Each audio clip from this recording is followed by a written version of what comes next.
Hi friends, आज मैं eight dimmer recipe बनाब ओलाइছোঁ। ये इजी है, रेसिपि तो बहुत सकलोए हयतो जाने, किन्तु मैं आज मैं केनेदरे बनाम हेतु आपलोকক देखुवाब बिचारिছোঁ।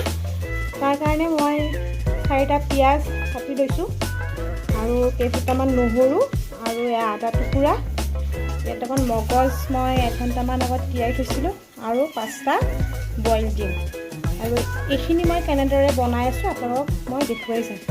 এই পিয়াজখিনি আৰু নহৰু আদা এখিনি মই মিক্সিটোত পেষ্ট বনাই ল'ম। তাৰপিছত মই এই মগজখিনিও মিক্সিটোত পেষ্ট কৰি ল'ম। হেল্ল' ফ্ৰেণ্ডছ, এয়া মই ডিম 5টা অকোৱাই লৈছোঁ এনেকৈ কটাই দি, আৰু এয়া বইল আলু দুটুকুৰ, আৰু এয়া পিয়াজ পেষ্ট, আৰু এয়া মগজৰ পেষ্ট। এতিয়া মই ইয়াত কেৰাহীখন পাতি দিছোঁ আৰু ইয়াত মই ডিমকেইটা লাহে লাহে ফ্ৰাই কৰিব দিছোঁ।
स्वाद अनुसार अपना निमख दिम,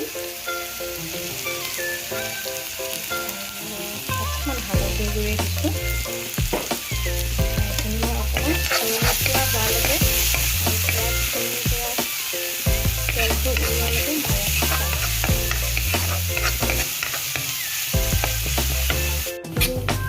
তেলখিনি এৰিছে পিঁয়াজৰ পৰা আৰু ফ্ৰাই হৈ আছে। এতিয়া মই বইল আলুখিনি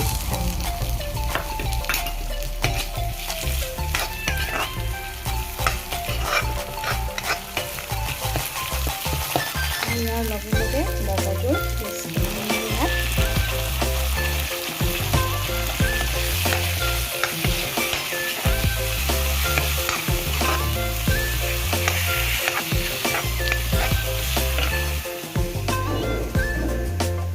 ইয়াত মই মগজখিনি ফ্ৰাই কৰি আছোঁ।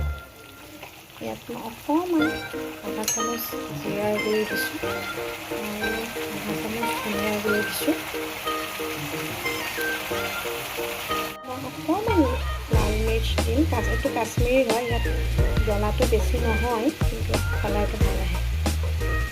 এতিয়া ইয়াত মই এটা এটাকৈ ডিমকেইটা দি দিছোঁ। অকণমান গেছটো কমাই লৈ ডিমকেইটা এনেকৈ দিব, আৰু বিলাহী এটা কাটি 4ফাল কৰি বিলাহী দিব। বিলাহীটো মই আগত দিয়া নাই, কাৰণ মই আজি এনেকৈ দি চাইছোঁ, এনেকৈ দি। এয়া আপোনালোকে দেখা পাইছে ডিম কাৰীটো মোৰ হৈ গ'ল। কিন্তু অকণমান গৰম মছলা ছটিয়াই দিছোঁ, একদম নাম মাত্ৰ। এতিয়া সেইটো খাবলৈ ৰেডি হৈ গৈছে। এয়া মোৰ ডিম কাৰী ৰেডি হৈ গ'ল। এতিয়া খোৱাৰ বাবে সাজু। আৰু আপোনালোকে এনেকৈ ঘৰত বনাই চাব, আৰু মোৰ চেনেলটো ছাবস্ক্ৰাইব কৰিব আৰু লাইক কৰিব।